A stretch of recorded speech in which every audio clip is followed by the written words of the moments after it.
Okay, am I unmuted? I'm unmuted. Okay. We're really pleased to have Jose Caldera come talk with us today. He's a civil attorney, a U.S. Army veteran, and his talk today is titled My Year Deployed. And I have never heard a speaker talk about this, so kind of exciting. Jose is a civil attorney, and in his time as an attorney, he's done a lot of stuff. Currently, he advises businesses and individuals on a variety of complex contractual matters, and he's in the private sector currently. But he has litigated cases through the Missouri Supreme Court. He was also a former City of Columbia assistant city councilor specializing in land use and development law. So I know who to go to when I have questions about planning and zoning. Let's see if I can find, before joining the city, Jose served as acting commissioner of securities and senior counsel for the Missouri Secretary of State. He started his career as an assistant attorney general. And currently, which is what we're going to hear about today, he serves our country as a captain in the Army National Guard in something called JAG Corp, which I don't know what that is. Also, very interestingly, he was selected by Como Magazine's 20 Under 40. And I bet there were great pictures of him. Thanks for being here today, Jose. Thank you, Alice. So thank you all for having me. This is my first time ever speaking to Muleskinners, so it's a great honor. I've been to many events in the past, and obviously I'm a big fan of the group. So this is just kind of a presentation that Alice asked me before I went on the deployment. Hey, can you circle back when you're done and talk to us about how it goes? And this is me fulfilling that promise. So I am here to answer any and all questions that you might have about it. There's a limited structure to what I'm going to talk about, and it's primarily going to focus on who I am, what it is that the JAG Corps does, what it is that I did on the deployment, which was some interesting stuff. But just based off of the conversations that were happening before I even got on, this is obviously a savvy group. I know that Carl's previously served. I'm sure we've got some prior service folks in there before. So getting your guys' thoughts and insights on what your deployments or your service was like would be enriching for me too. So please feel free to, I don't know how we do questions or if you want to chime in on this, but the more of a dialogue it is, the more I think fruitful it'll be, because otherwise it's basically me giving you just a vacation slideshow.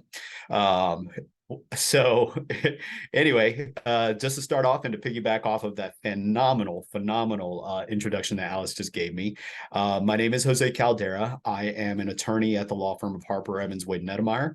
My wonderful wife, who's literally across the hall from me, is also on this chat right now, Jessica Caldera.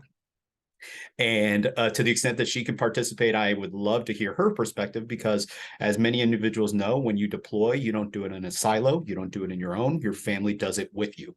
And so Jessica had tremendous things to tackle and to handle while I was away. And among the successes that Jessica accomplished while I was away was getting us a new house and moving us next door to Nicole Galloway. So one of our favorites here. Anyway, so again, Jose Caldera, I'm an attorney here in town in Columbia, Missouri. I do all the things that Alice mentioned. I won't bore you with that. But I also moonlight as a JAG officer. So what is a JAG officer? Basically, we're the lawyers for the Army. For the folks who don't understand what role lawyers play within the military, there's three pivotal roles that we play. There's criminal justice component to it. There is prosecution and defense of individual soldiers. There is a civil individual soldier service component, meaning that if a soldier is going through a divorce or going through something that is non-criminal related, we do have sections that assist in that stuff, doing estate planning.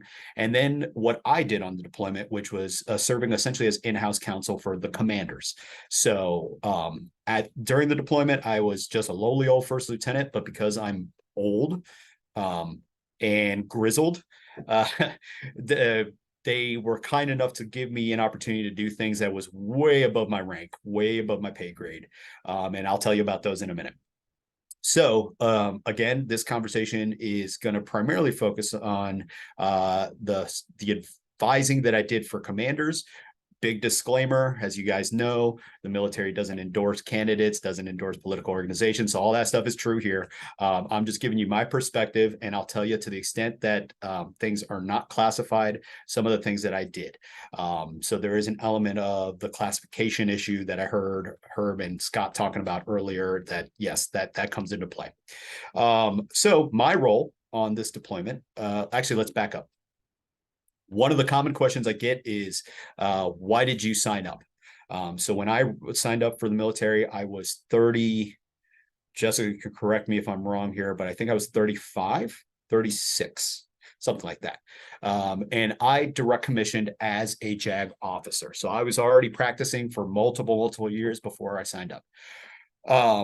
I decided to enlist for a couple of reasons. One, honestly selfish, and one that's going to sound a little cheesy, but it's true. The selfish reason is that I was getting older, and there is an age cutoff for JAG officers, and I was creeping up on that number. And I decided, look, I've always wondered if I could cut it within the military. Like, can I hang with soldiers? And so Jessica and I had to make a decision on whether to do it, and we decided to go that route. The second, more altruistic and kind of corny route is, I'm a first generation American. My family came from Nicaragua in 1982. And we were always raised with this strong, sincere belief that in America, despite all of its flaws, and I know I've talked with you guys sidebars about all the flaws that we have within our country. This is still, to use the Reagan quote, the beacon on the hill, right? The light on the hill. So I view this country as something that we all are obligated to give back to. And through groups like Muleskinners and politically active groups, I think people do that. Now, unfortunately, I don't think that enough folks realize how privileged we are to be in this country. And this was kind of a way for me to give back, just another way to give back. So those are the two main reasons why I signed up. Since I've enlisted, that's probably the number one question I get is, why you?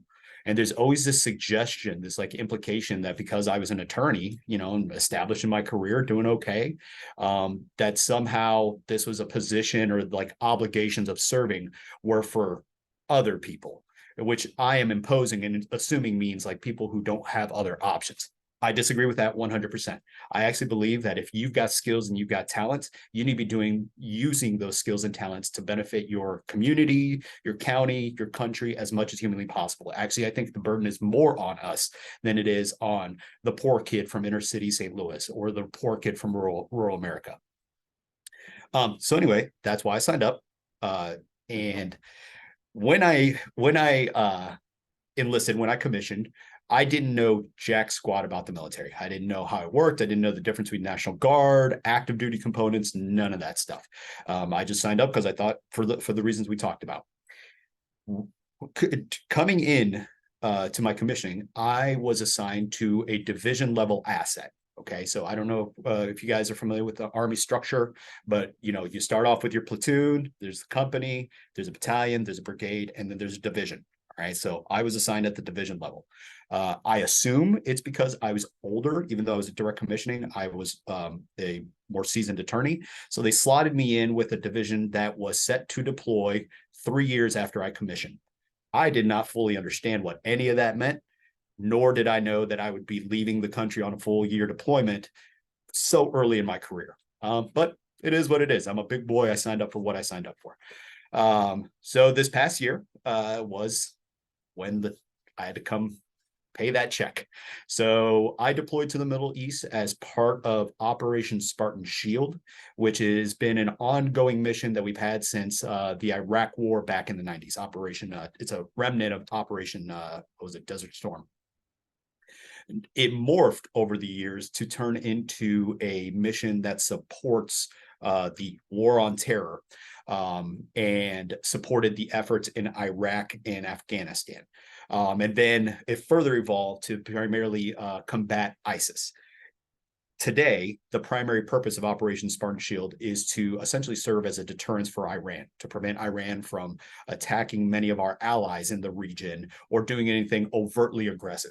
Now, for those people who follow geopolitics, you understand that Iran doesn't tend to operate directly. They operate a lot through proxies. And so much of what we do is assisting our allies to counter the proxy efforts that Iran is funding or, directly assisting. Within the area of operation for the Operation Spartan Shield mission is all of the Gulf countries that you can imagine, Kuwait, Yemen, I'm trying to think, Jordan, Bahrain, Qatar, Iraq, and Saudi Arabia. So my responsibility on this particular deployment, I served as what's called an administrative law attorney, meaning that I advise commanders, but we did all of the non-criminal things dealing with soldiers. So if there was a contract that needed to be reviewed or negotiated, we did that. If there was a targeting decision that needed to be made, which, I won't talk too much about that, but if there was a targeting decision that would need to be made, the administrative law attorneys would assist in that stuff. When I say targeting, I'm talking about literally shooting at things. And what I did specifically was two key things. One, I organized what was called key leader engagements. So essentially I created avenues for our leadership, our two-star general, to meet with host country leaders to talk about various things. All right. And that'll come into play in a second. The second thing I did was investigations into misconducts and cover-ups. So I traveled quite a bit within my two responsibilities, and we investigated a lot of different things. Infractions starting from claims of sexual harassment to leadership that was supposed to report certain key assets and the maintenance of certain key assets and not reporting that. So it ran the gamut in terms of my investigations. So whenever I got into country, which was around, beginning of March, after pre-mobilization, I was stationed primarily in Kuwait. But because of my two responsibilities of organizing key leader engagements, which I'll refer to as KLEs, and doing 15-6 investigations, which are those administrative investigations I just talked about, I got to travel a ton. So I got to Kuwait, and I was in Kuwait for maybe about a month before they shipped me to Jordan for about a month to do a key leader engagement as well as an investigation. So I got to travel to Jordan. The good thing about what I did as an officer was I got to go into the communities, into Jordan, and meet the leadership of the Jordanian army in their offices. I got to see them in action. So I got to travel a ton. I went to Amman. I went to all of these locations where I had to be in civilian clothes. And Sarah, I don't know how we do this, but I have pictures and I'm happy to show them in a minute, but I'll kind of lay groundwork of some of this stuff before I'll show you those things. But I was in Jordan for a while, and I assume just share screen whenever time comes. Okay. So in Jordan, I organized a total throughout the year of 4 key leader engagements, and essentially they began as symposiums, an opportunity for us to talk to the Jordanian army's JAGs and their judges. But it eventually morphed into kind of a diplomatic outreach once Russia invaded Ukraine. And we'll talk about that in a minute. So I did 4 total key leader engagements in Jordan. I did 1 massive key leader engagement in Kuwait with a member of the royal family, and that was awesome. And then we did we set the groundwork for key leader engagement in United Arab Emirates, which unfortunately I didn't get to finish because I was too eager to come back home. So that's the key leader engagement stuff. Through those key leader engagements, I traveled a little bit, but my investigations took me to some of the more interesting places. So I did an investigation into a member of leadership in Iraq for over a month, which was probably the highlight of my deployment. I can't get too much into the details of it, but I was at Al Assad Air Base. I don't know if anybody's familiar with the Iraq placement, but Al Assad Air Base was a key capture during the Iraq War, and it's something that we held for a long time until about, I want to say, 3 or 4 years ago when we returned it back to the Iraqis. So it's primarily an Iraqi base now, but we still retain a small footprint there. While there during that month, my job as a JAG officer, typically on investigations, was to serve as the legal advisor for the investigator. All right. The way the military investigations work is whenever somebody is being investigated, their rank dictates who will investigate them. Okay. So if I am a lieutenant colonel, then I can only be investigated by somebody who outranks that person based on time and grade, or who is just straight up one rank higher than them, right? So a full bird colonel. Well, when I was in Iraq, that's typically the role of a JAG, which is to advise whoever the investigator is on how to investigate whatever the issue is, how to ask questions, how to formulate a case strategy, what are the issues that matter, all that good stuff. But in Iraq, because of the nature of the investigation, it was sensitive enough that they decided to take me from this legal advisor role and actually appoint me as the deputy investigator to a full bird colonel who was investigating somebody. And so essentially I did the investigation with this full bird colonel sitting behind me, throwing out jokes and being highly inappropriate. So it was an interesting time because that was the first time I actually got to be in the room and interrogate people personally, which, in the civilian world, I get to do a lot. So it was kind of nice and natural.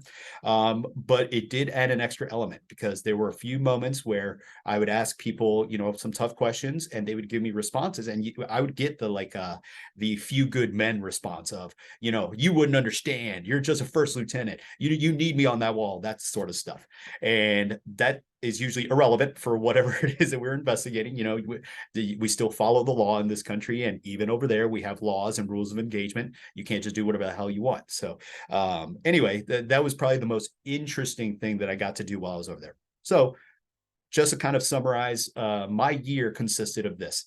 I spent a few months on the front end in Kuwait, spent a good chunk in Jordan doing key leader engagement, came back, did an investigation in Qatar, which I got to see some of the slave labor that the Qataris were using to build the World Cup stadiums. And I could tell you that it was as bad as everything you've read. I went back to Kuwait where I organized a big key leader engagement in Kuwait. And then I went to Jordan, did another key leader engagement, went to Iraq, spent some time there, came back to Jordan, did another key leader engagement, came back to Kuwait, came home. And I was fortunate enough that my unit thought I did a good enough job that they were like, hey, we're going to send you home early to train the new unit on everything you just did. So I was fortunate enough to be home early for our anniversary, for Jessica and my wedding anniversary. So with that said, it was an amazing experience. And for those people on this call who know me, I'm an egomaniac. I love when people stroke my ego and talk about how great I am. I walked out with some awesome medals. I got a few ARCOMs, and I actually got a meritorious service medal, which is not something that company grades get often, if ever. And so it was an amazing adventure. And I made obviously lifelong friendships with a bunch of folks. That is essentially in a nutshell what my year consisted of. I know this is called my year deployed, but I think it'd be more fruitful if I showed you guys some quick pictures just to show me in action. And then I'd like to get kind of other people's perspectives on what the military was like. And then once I stop showing the pictures, I'm happy. I know Alice had some interesting questions about what's it like being a progressive deployed in an institution that is very conservative. So once I get through the pictures, I think I can close that out so that way I don't have to give disclaimers, and then we can just have a frank discussion about, the political arguments I got into over there, especially when Russia decided to invade Ukraine. So, all right, let me see if I can do this.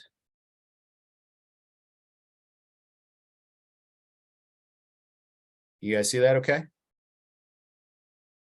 Yes, we see the PowerPoint. Wonderful. Yep, Starts there off it with my is. "you're deployed," right? There's the whole screen. Yes. Wonderful. So, just wanted to reiterate that I was a lawyer the entire time. I was not a person that was walking around with a weapon, though you'll see ahead, unfortunately, I did have to carry one. Whether or not I was properly equipped to defend anybody is a strong, strong question. But I was a lawyer for the military within the JAG Corps. JAG Corps has been around since the inception of the U.S. military. They've always needed lawyers, right? I've already mentioned all the various roles that we play, but I was fortunate enough to work for a command this time who really valued the advice of his attorneys, and therefore we played an intimate role in a lot of the key decisions that this leader made. So, big disclaimer, the whole thing, military doesn't endorse or, get involved in politics. One of the things I did, key leader engagements. Okay. I ripped this off the internet, so I don't even know what this is from. So I'm sure I'm violating somebody's copyright, but whatever. One of the key leader engagements that I got to do was the gentleman across the table here. He was the equivalent of the Judge Advocate General for the country of Kuwait. Okay, which is the top military attorney. And he invited some of us from our JAG group to be his guest of honor at a dinner at his house. As you can see, there's a ton of seafood on this table, and half the people, unfortunately, in our group were allergic to seafood, but they powered through. So we had a lot of people break out and have reactions, but we did it for the sake of diplomacy. So my adventure was fun. I got to do some really interesting things. There were some hairy times, it was a little scary at some points, primarily when I was in Iraq, but by and large, I got to do really cool diplomatic stuff. Within the mission that is over there now, the U.S. military U.S. Army specifically still plays a huge role for that mission, but the State Department was starting to pick up a lot more of the slack. So we found ourselves doing much more diplomatic work to kind of prep the battlefield for the State Department that was going to come in and take over a lot of this mission set. So this was a very unique experience in that our predecessors never got invited to this house. They were never encouraged to do this sort of stuff. So at this conversation, we're talking about a variety of things. We're actually talking about corruption right now when I take this cheesy photo. We're talking about corruption in host countries and how to weed it out. In Jordan, this is a judge up in Jordan. He actually presides over terrorist cases in the Jordanian courts. So he's explaining to us how due process works within the Jordanian courts when an individual who is not from the country commits an act of terrorism within their borders. I don't know if anybody's been following the geopolitical stuff going on in Jordan, but Jordan borders Syria. And when ISIS was up there, there were a lot of Syrian refugees that came into Jordan and a lot of, hostiles that came into Jordan. So Jordan was at the forefront of a lot of hostilities when ISIS was running a rampage up there. So this guy's giving us some war stories and actually explaining kind of how his courtroom operates. Another thing I did was the 15/6 investigations. And that's what took me to Iraq. I lived in this giant bunker. It's a hangar that they've converted into what they call Chew City. So behind these big T-walls here are just freight containers. And those containers have been converted into multi-bedroom lodging for soldiers. So I had to wear a stupid visitor pass because I was not stationed there. I was just there for the sole purpose of investigating people. But I had to walk around with a weapon the entire time, which was, not gonna lie, as a JAG officer, it's like, this is annoying. Like, my boss said it best. He goes, if If it gets to the point where the JAGs are picking up the weapons and having to fight back, we've already lost that war. But I did have to haul it around. The good thing about the deployment, and for those who have been deployed, hopefully you can give the perspective, is that eventually you do get to come home. And so when Jessica and I reunited, when I came home, it was actually kind of a romantic rendezvous. There was a little bit of bad weather down in Dallas that prevented me from coming home right away. And they actually wanted to delay my flight back for another day. And I was insisting, I was like, no, I'll freaking walk home if I've got to walk home. I'm getting back to my bed. So when Jessica and I rendezvoused at the Kansas City airport, I called her last minute when I managed to get myself back and said, hey, look, can you pick me up from Kansas City in 2 hours? And she was like, yes, I will be there. Actually, I think I gave her an hour and a half. Said, yes, I will be there. So I arrive in Kansas City, KCI, and I'm sitting outside of the terminal by myself. Everybody's gone home. It's like, I don't even know what time it was, but everybody's gone home, and I'm sitting there just waiting for her. And when we got married, we did our first look, and our first look was like in this quad back during our wedding day. And my back was to her, and she approached from behind and she said, hey, boo. And that was my cue to turn around and see her for the first time. So when we saw each other in the terminal, actually, she couldn't find me. She's looking around for whatever reason. She's not seeing me directly in front of her. I said to her, hey, boo. And that's when she focused her eyes on me, and we had our big reunion.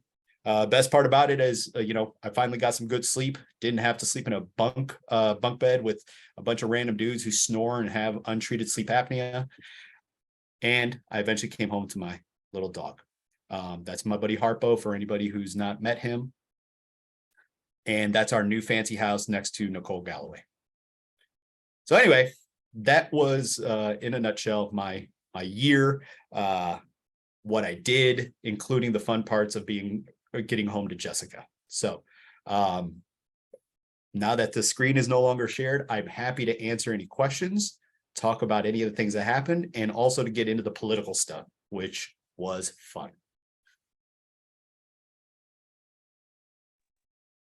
I can call on people, I guess. Dave, you just happen to be at the top corner, so you want to go first? Rachel?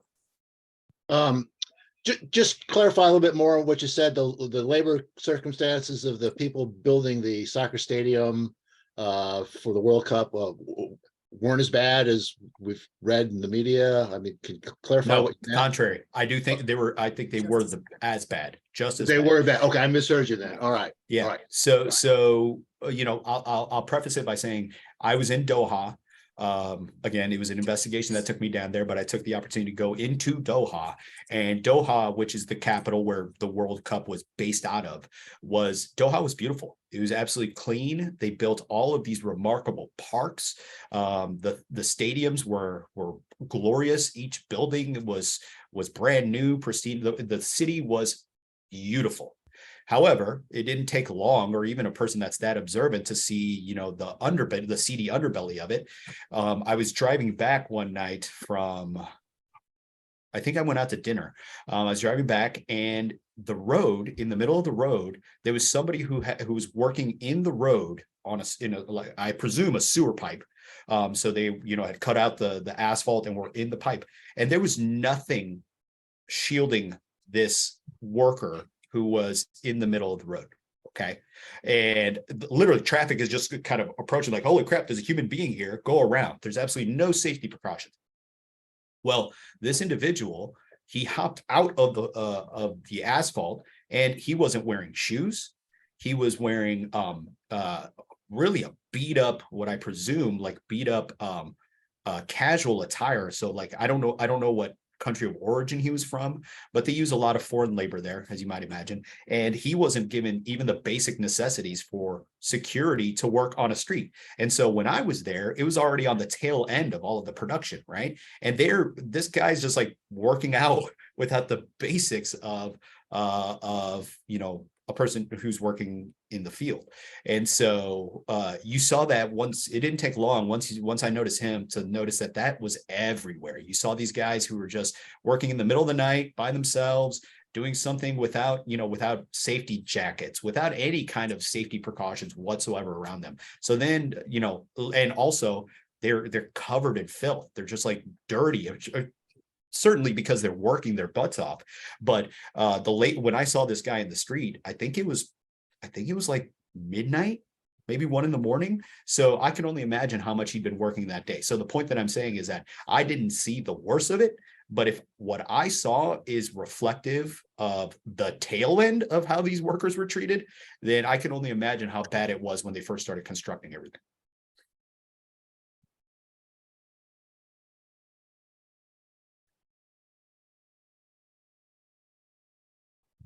I'm sorry, I blanked out for a minute.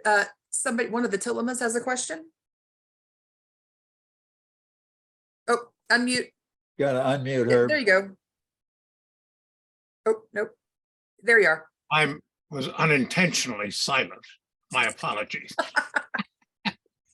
I want to thank you specifically for service to the Judge Advocate General Corps, of which I have, of the Army's Judge Advocate General Corps, which I have a particularly high opinion.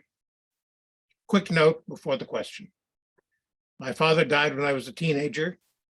Some neighbors in the community watched out after me for a time. One of them, Robert McCaw, a year later became Judge Advocate General. And I gained through him deep respect for you, a special group. The question, the JAG directly or indirectly participates in some important things regarding the workings of democracy. People abroad have to vote or have the opportunity to vote. They also have to have the opportunity to meet, discuss, and so forth. Some places that has direct involvement of members of your Corps. I don't know how it worked in your station, but at the very least, they contact you. The Army coordinates the collection of votes, not just for the Army, but for others as well, in many, many places. Also facilitates its members participating in gatherings of such groups as Democrats Abroad, the most progressive wing of the Democratic Party, which my daughter, Ann Tillema, was executive director of some years ago. Could you tell us a little bit about this part of your direct or indirect involvement in the Middle East? So when you're talking about voting, are you talking about within the context of soldiers voting and American personnel, or are you talking about local nationals and host countries? It depends a little bit on the place, but the Army frequently oversees the whole shebang in particular stations where they have a major presence. You mean for U.S. For U.S. military personnel. For voting? Yeah. U.S. military and other personnel abroad, American citizens abroad. Yes. So while I was there, I think my unit was still over there on election night last year during the midterms. So yes, Herb, that was actually something that we did have to structure. There is a Department of Defense directive that requires that any unit that is deployed overseas essentially create a method for soldiers to register to vote, gain access to their ballots, facilitate voting, which now, because things can be done electronically, is a lot easier than it was back in the day. And then that they're fully informed about political activity. So you can vote, you can't stump for a candidate, right? And you definitely can't wear "Let's Go Brandon" shirts, which was an issue. We had a couple soldiers do that, and things like that. So to answer your question, yes, actually, I believe within the first 2 weeks that I was there, our commanding general tasked me with helping design the structure for our unit to ensure that we were all able, those who wanted to vote, were able to vote and, facilitate the process. Within the directive, there are multiple individuals that are appointed as, I believe they're called election managers. I forget what the term was, but these are essentially commanders who are tasked, extra duty, who are tasked with facilitating encouraging and getting people, soldiers, to vote, but also any any civilian personnel that is an American that works with our assets. So we had to structure the way that we were going to do things, and I will say, I will give credit to the state of Missouri in that we have an election official down in Jeff City. You know, I don't know what anybody else thinks, but I think that, you know, Jay Ashcroft is a complete putz. But he did do one smart thing, which is he kept some of the high-ranking folks who worked for Candor on board to run the election division. And one of the big things that we built when we were under Candor was our military, I believe it's called military overseas portal, which essentially is you send us an email saying you want to register, and come election, whatever election it may be, we will shoot you a ballot for your election, and you vote via email. You just click a bunch of buttons, hit submit, boom, shoots back. So they fortunately didn't ruin that. And I utilized the heck out of that thing. I voted in every single election last year, every muni election, actually. And for almost all of my like close friends who were running for office, I was their first vote. So and I made sure to let them know the minute I voted for. So anyway, to answer your question, yes, the JAG Corps plays a pivotal role because we're basically the ones that are taking these mandates that Congress has set out, or the Department of Defense has set out, and then taking those mandates and structuring it in a way that's workable and achievable for our unit. So I actually work intimately with that stuff, and I'm very appreciative that one, the directive is out there, the DOTI is out there, but two, that our Secretary of State didn't mess up the good thing that was handed to him from his predecessors. Can I also add a quick question? Sure. You're interested in public service. Are you thinking at some point you may run for office? Because it sounds like you have a wonderful background to run for office. Well, I'm incredibly flattered, and I'll make sure to give you a giant hug when I see you in person. Jessica has told me the same thing, but my goal right now is to get as rich as humanly possible so that I can exclusively bankroll all of the friends that I want running for office. And that's my plan. But Fair nothing enough. for you. Fair enough. Okay, one of the scholars has a question. Yeah, it's me, Jose. Good to see you again. Good to see you, Carl. I'm interested in the intersection between personal political opinion and military behavior.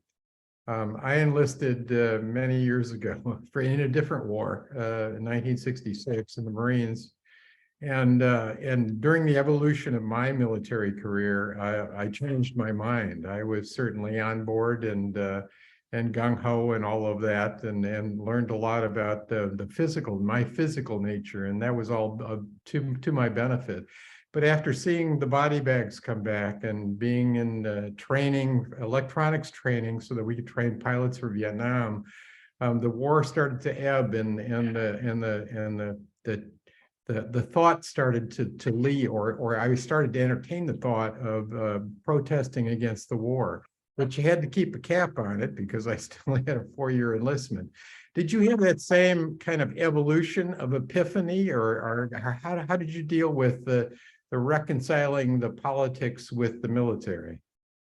That's a great question, Carl. So I'll say that I had a little bit of a different perspective going in. I'm a big proponent, for anybody who knows me, and you know, Carl, you and I have worked together in the past.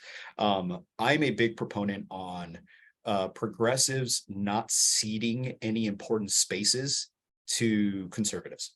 And so the military, part of my selfish motivation of joining was I didn't like the idea that this institution that was, you know, that is highly revered, right? A lot of people do, you know, honor the troops, and it gets a ton of money. Exactly. They respect the heck out of it, that it would just be a giant, pardon my language, and, you know, if media's on here, I'm sure that they're going to I'm going to sound terrible, but that it would just be a circle jerk for conservatives. And I didn't want that. So I wanted to join that space so that I could be a progressive voice to whatever it may be. And so I went in kind of with that perspective. The thing that I learned while I was there was how much I came in expecting to be in a conservative hotbed with a bunch of radical right-wing folks, right? And we had some of those. We definitely had some of those. But most people are just like the general populace. They're either apolitical, or to the extent that they're political, they tend to lean right, but that's because of where they come from. I come from rural, wherever. This is what my dad says, but I really don't like Donald Trump for whatever reason. So it actually softened my view on the military quite a bit, because I thought I was walking in ready to fight, and I didn't really have to fight that hard because a lot of people they weren't wedded to political views. Now, with that said, I actually was happy to see at least my leadership, how much they understood the role, our particular mission being a diplomatic mission, and the how much we prioritized the emphasis on human rights. One of the major things that we talked about in the symposiums was educating, or at least fleshing out, our host countries' understandings of the laws of war, human rights treaties, various international laws, and making sure they understand the importance of that stuff. So seeing that our leadership understood its mission to be hey, we're trying to make other countries what we perceive to be better, it was refreshing. Now, my experience is also very different than what you went through, Carl. My experience is very different than what Stephen Weber went through, right? I was not out there at the tip of the spear with a weapon. So I was fortunate enough to kind of see things from a very high level, but all of the sunshine and rainbows elements of it. Most of the political evolution that I had was learning not to be such a cynic in a space where I was ready to argue daily with people. And don't get me wrong, there was a lot of that. One of the hardest things that I had to do while I was over there, and Jessica unfortunately was on the phone with me after I gave this presentation, was the Missouri bar. For us to retain our licenses, we have to do continuing legal education every year. And Missouri requires 1 hour of diversity, inclusion, and equity training every year. 1 hour. Well, while we're over there, all the lawyers, most of us are licensed in Missouri, so we had to do all of the requirements of the Missouri bar. And guess who they tasked to do the diversity, inclusion, and equity presentation? The one brown guy. And so imagine, well, okay, that's common. I've been the brown guy that has to talk about this because equity is it's a people of color problem. And so I was like, fine, that's cool. I'll gladly do this presentation. I'm going to lean into it. But the amount of hostility and tension to race issues, like the idea that all of the crap that you hear on Fox News about wokeness and all that stuff is prevalent over there, definitely. And so all of these social issues and honestly hostility towards women, that is a major problem. And so one of the hardest things I had to do amongst my colleagues was try to educate them on their own biases. And I did an implicit bias training to kind of shock them into that, to get them out of their comfort level. And we started off, I actually stole a trick from Jessica, which was they didn't know what the heck the presentation was. They just knew there was a diversity and inclusion presentation coming. And I had on a PowerPoint, I had a picture of a plane going to some sunny destination. And I went around the room and I asked people, all right, tell me, where are we going? What destination are we going to? Imagine. All right, now we're entering the plane. There's a flight attendant ahead of you. You turn right. You go down the aisle. There's a person in uniform sitting next to you. Behind you is somebody struggling to put a bag over their head, up in the compartment. Something is kicking the back of your chair. Okay, now tell me, what was the sex of the flight attendant when you entered on? What was the race of the person in the uniform? And I had them kind of fill in those gaps. And I was like, that is implicit bias. You filled in all these gaps based on your own prejudices. So that was probably the most contentious thing I did while I was over there, because of course you're basically telling people, as one of my colleagues said, he goes, you start off with this analogy or this example of this flight, and you go, boom, you're all racist. Let's talk about race. And it was hard for a lot of my colleagues to understand just basic stuff like implicit bias. So anyway, that part was pretty crummy. I don't even remember what the original question was. I just went on a rant there. Either. Let's Thanks, see. but the answer was much appreciated. It was a Thank you. good answer. It was entertaining at the very least. We were all well entertained. Dave, did you have a question? Rachel?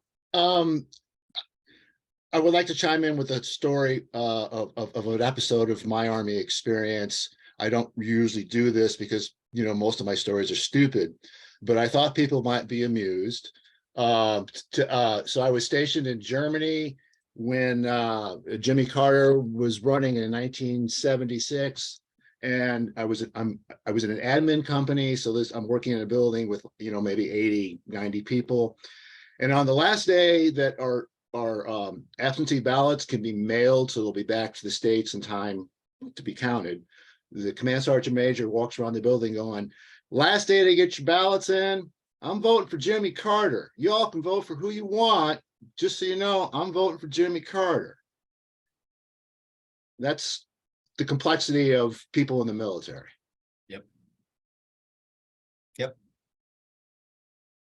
It was probably also not ethical, but Oh yeah. who Oh yeah, cares? that totally Who that cares? totally violated God knows how many regulations. But no, that is a complexity. Like my immediate boss, the guy who I had the most tension when it came to equity issues, and even him accepting that there's such thing as implicit bias, or that that certain institutions are rooted in like racist backgrounds. The guy that I had the most tension with, he was the most ardent anti-Trump person there. I mean, he took every opportunity to take a shot at Tucker Carlson and everybody. So there's complexity. There is complexity with a lot of these people. And I appreciate that now a lot more than I did going in. I thought I was going to see a monolith, and it is not monolithic. All right. Tillamus, hand up. Appreciate your sharing the incident story. But I wonder if you ever had to put your fingers on a real political hot potato that you can talk about in your service. My definition of a hot potato: an evening at the dinner table of Robert McCaw and his son and family. And late September, early October of 1962, at the moment of the integration of the University of Mississippi that provoked enormous controversy. The telephone rang. Mrs. McCaw answered the phone. The general never answered the phone or door. Came back, said, "You'll want to take this. It's the Post, Washington Post." The general left, walked back. The only time in my life I have ever seen his face completely blanched. It was white. And we asked, "What is it?" The Post informs me that General Arnold, not retired, but who resigned the U.S. Army, the only general to do so, has just led a tank assault at the University of Mississippi. Now, did you have anything that comes close to that? No. Well, I mean, Roe was overturned while we were over there, right? So nothing quite to that level for sure. But when Roe went, when they overturned Roe, there was "Are you kidding me? That's ridiculous. Why would they do that?" There was that kind of reaction. I don't want to say it's universal, but I really didn't hear anybody who was excited about the fact that Roe was overturned, which was interesting. I didn't expect that. It is interesting.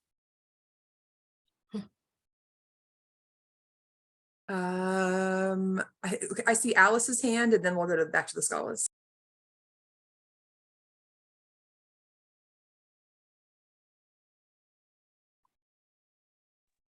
Unmute Alice Alice. just There I am. disappeared, I think. I wonder if she Here I asked. am. Oh, there you are. I just wanted to point out Scott Crystal had a question about attitudes about the war in Ukraine, about NATO. I thought those were good questions, and I loved hearing what they thought of the Dobbs Act. That was great. Thanks. Yeah. So again, everything I'm giving you is like my anecdotal experience, hence my year deployed. But when Russia invaded Ukraine,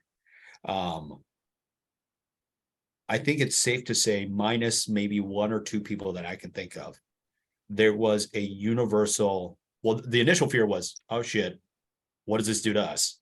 You know, we're one of the few divisions over here. Like, what role are we going to play? And then the second part was, and I'm being overly like comfortable here, so hopefully this doesn't blow up in my face, but it was a fuck those guys. You know, like they're messing up. Why are they attacking a democracy? Like, screw them. There was a general like animosity towards Russia for what they were doing to Ukraine, and that evolved to a lot of, you know, there were some memes early on. I believe there was I forget what the name, what his nickname was, but there was like the Ghost of Kiev, that meme that was going around, and we would circulate that stuff like, oh yeah, did you hear what the Ukrainians did to the Russians today? And there was a general support for the Ukrainians in that effort, which again, going in expecting to be surrounded by radical right-wing folks, it was eye-opening to me that no, that's not how most of my colleagues, enlisted or officers, viewed Russia's aggression. So we were generally pissed off at Russia, especially because like they might be dragging us into it, but also just rooting for Ukraine, just straight up rooting for Ukraine, which was, you know, the pro-Western little guy in the fight. So overall, that part was refreshing, and it was good to see that I didn't have to try to convince my military colleagues why it is that Russia sucks.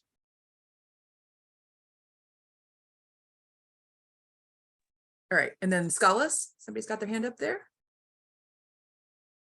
Yeah, thank you. It's me this time, Mari. My question has to do with whether you had any interaction or what type of interaction you had with the actual populations of the countries that you visited, and whether you observed interactions between the U.S. military and the local population, and if so, what was that like? Absolutely. So one of the missions that I'll answer that in two ways. One, I obviously interacted a lot with host country soldiers, but I'm setting that aside. One of the missions that Operation Spartan Shield has to oversee is that we were responsible for many of the Afghanistan families that left Afghanistan right as we were exiting. So housing them, processing them, moving them on to wherever their journey takes them. So interacting, I got to interact with some of those families, and that was enriching because it was, you know, very similar to the experience that my family had when they came to this country. It's people trying to move to a better situation, and seeing how they could live. I mean, the Afghanistan families were not living in terrible conditions, but they weren't great. I mean, they were confined to an installation. I mean, they were walking amongst us, but they were confined to an installation. They didn't really have a lot of resources. Obviously, we provided food, shelter, clothing, all that good stuff, but there just wasn't much to do. But seeing these families still retain positive energy while they're waiting for up to a year for paperwork to process, that was enriching. I also got a chance to go into the communities just on my downtime because of the nature of what I did. So I did befriend some people and just kind of get to know the interpersonal like dynamics of Jordanians, for example. I actually made a friend, and he's a legit friend, this guy named Tariq in Jordan, who is a Syrian. He was born in Syria, moved to Jordan, and he was telling me a little bit about like the geopolitical stuff, tensions in Jordan between people who were not born there and people who are from Syria but have adopted Jordan as their home.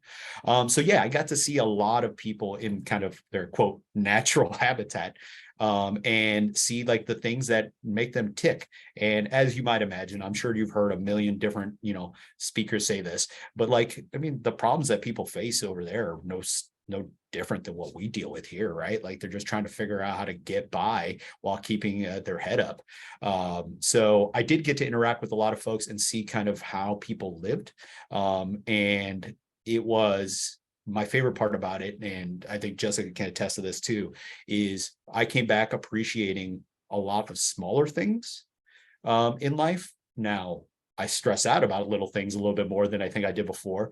But I definitely appreciated the little things, because ultimately when, the shit hits the fan and you don't have a lot, well, where are you going to derive joy? Where are you going to find joy? And seeing folks who didn't have a whole lot, finding a way to be happier than I am, and many of my friends here stateside, was awesome. David, go for it. Yeah, I've shall I say, served in Ukraine, and that last thing you said, definitely, that was before the war. They did with so little and were so happy and inspired me so much. I guess I started in my international service in 1976, voted for Jimmy Carter in Germany. But in all the educational, occasionally diplomatic appointments that I had, I was like you. I think I tripped over or inadvertently skirted some regulations, or people would tell me that I'm too bold or too out there. I mean, I knew what I could and couldn't do and why. But I was very happy to hear you say that you did that. You're very well trained in regulations as a civil procedure lawyer, and you said that you tripped over them. So I found too that I was, although some people would poo-poo me and and criticize me and try to calm me down, I found that I was ultimately rewarded for the bold stance I would take. So I join you in that. If you can give us any other examples of getting out there. Otherwise, why would you work for your government? Is my point. I love that's the America that I love. Yeah, and the military, I will say that the regulations envision that we still retain our First Amendment rights, right? We still have the ability to speak and try to convince our colleagues on issues where there's some hard lines, right? You can't criticize or threaten your chain of command for obvious reasons, right? If I refuse to listen to my commander in chief, then what the heck is the point of the military? But aside from that, if I'm saying, look, I think that Donald Trump Jr. is a doofus, I'm well within my rights to do that. Absolutely. And vice versa. If somebody wanted to criticize like Vice President, well, nobody really criticized Kamala Harris. But like Obama, somebody would criticize Obama for whatever. Yeah, Jessica, don't worry. They knew better. They knew better. But if somebody criticized Obama for whatever reason, it's like, yeah, man, that's your prerogative, and you're an idiot for doing so. So there was space for dialogue, and our command was very much in tune with that, and wanted to make sure that, and maybe this is just the nature of the National Guard, because we are civilian soldiers, right? As they market us, and we have civilian lives. So there's a great deference given to, hey, if they're not crossing the line, let's not hang people up on that stuff. And we were fortunate in that it created a space where people could talk openly about things without fear of some leadership coming down on me. I don't know if that is true in the active duty component. I don't know. But I'm talking about with us. Yeah. And again, there's very specific things that lines that you cannot cross. And it's primarily, criticizing your commander in chief or commander in general. But so long as you stayed outside of that, yeah, we talked about everything. We talked about Roe. We talked about trans issues. We talked about all sorts of equity. We talked about everything under the sun, and never felt fearful.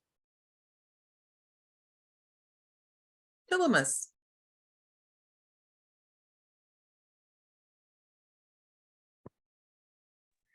Would you address another stereotype that I think could well be addressed in this context? You did the one about people in uniform or uniformly right-wing. For several decades, the U.S. Armed Services attempted to push up the acumen of military personnel serving the United States. It was a concept conceived when the recruitment became voluntary in the administration, but it wasn't put into effect until the Reagan administration and the appointment of a particular assistant secretary for manpower. And the Army took it to heart.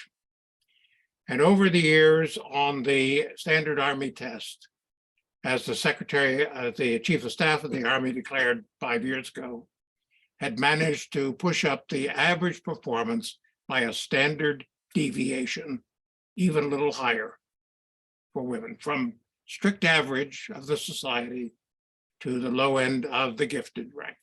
Now, some have suggested that recruitment has been tough the last few years, and that may not be continuing. What is your impression of the Army and if you have anything to say about the other services in this regard, about how gifted, how able are the people who serve today? Oh, you might be opening Pandora's box there, Herb. So, because I will say that I'm an incredibly opinionated person. I'm very tough on people because I'm always tough on myself. So I won't pretend that there weren't a few times where I vented that we weren't recruiting and getting the best of the best. I will say that. Now, is that fair? No, because a vast majority, I'll give you an example. And this is going to sound, I'm going to warn you right now. I'm going to toot my own horn with this one. But there was one young man who was a 10-year specialist. For those who are prior service, being a 10-year specialist is really hard to do because you basically, I think after 2 or 3 years, they usually promote you to sergeant. All right. So this guy was basically almost trying to stay at the level of specialist. And he had a couple traits that are personally just, they rub me raw. One, he was never responsible for his actions. Two, it was always somebody else's fault. Oh, you didn't tell me to do this, or, oh, you asked me to do this, but then, you didn't show me how to log into my computer. Always somebody else's fault. And then two, I perceived him as lazy. He just would come in late, leave the minute 5 o'clock hit or whatever, he would leave. So those two things didn't work well. We just went at it a lot. However, about a month into our deployment, I discovered that I think part of the problem was that he wanted responsibility and leadership. And because nobody would give it to him, he would act down to what people were expecting of him, right? He had these very type A qualities to him, and they just manifested themselves in other things. He was obsessed with like brain teasers. He was obsessed with Rubik's cubes. He was obsessed with all of these things that are objectively like, oh, you're a smart guy. You're not a dumb guy. And you're very particular. But when it comes to work, you just suck. So we talked about it. I was like, hey, look, if we manage to get you, some responsibility, do you think you can handle it? And he's like, yeah, I'd like the opportunity, but nobody gives me, woe is me. Nobody gives me a chance. Nobody gives me a chance. Well, we put him in a position where he became the head paralegal for the administrative law section, which is a busy job. And during that process, we had some bumps, but I sat next to him. I moved myself from my office to literally sitting next to him for the remainder of the deployment. And I walked him through not just how to be a good professional, but also to be a grown-up man, right? Like, yes, we are polite. We don't yell across the office when we're trying to talk to people, okay? If you see somebody's on the phone or their door is partially closed, knock before you barge in. These basic adult skills, right? I got to know him personally, and he had a tremendously tough upbringing. He's from Hutch, Kansas, which is a very rural part of Kansas. He's a corrections officer. His dad, bounced out on him when he was very young. He had all of these like fundamentals that really kind of set him up to be the sort of guy that was unruly, didn't really have work ethic and all that stuff. And once I discovered all of these things about him, I was like, okay, I think we can, there's some talent here. We can work him up. By the end of it, without boring you with too much more, by the end of it, when I was leaving, getting ready to come home, he pulled me aside and he gave me a giant hug. And he said, hey, I want to tell you that you're the first guy that ever actually saw potential in me, and you helped make me a man this deployment. And that is by far the most rewarding thing that happened this entire deployment, because he is now this professional. And I just found out a week ago that he just got a job as a paralegal at a law firm. So He left his corrections office job and he's doing, so the point is that I do believe that the military for some is utilized as essentially like a jobs program. People who don't really want to aspire for much more. I do think that is true. But I do also think that it is a place where people who don't otherwise have opportunities, or because of the structures of where they came from, kind of get pushed into it, who have raw potential that could be utilized to elevate the game. Do I think more professionals and more people with means should be contributing and joining? Absolutely. Do I think that they are necessarily better than the rest of the folks? Not necessarily.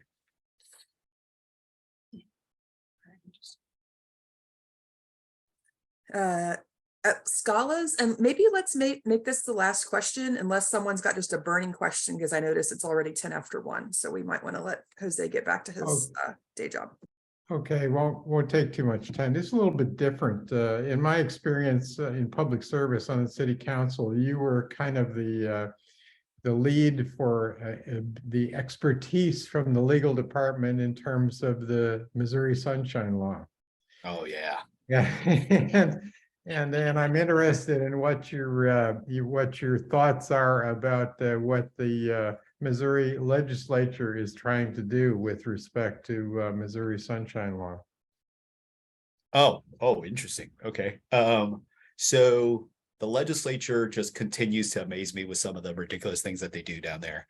So I'll be honest, I have not been carefully tracking what their recent hijinks are, but I do know that historically they have been, the legislature specifically has been resistant to follow the rules that they enacted long ago and require others to be transparent while they themselves try to hide a variety of their hijinks. So I don't know exactly if there's a particular thing that they're pushing now. It would not surprise me because they have never believed that they are subject to the rules that are good for everybody. Now, maybe I'm a little bit rigid. I'm a simple guy with very simple rules that I try to follow, but honesty and transparency usually cure everything. And so if that institution is doing something ridiculous right now, it's par for the course, and I'm not surprised by it, when they should be going the opposite direction and being more transparent and more honest with the public, so that way people can hold them accountable. But so, Carl, you know this. That's not the name of politics. Name of politics is to try to, razzle dazzle you over here while they're doing this over here. Not in this state anyway, that's for sure.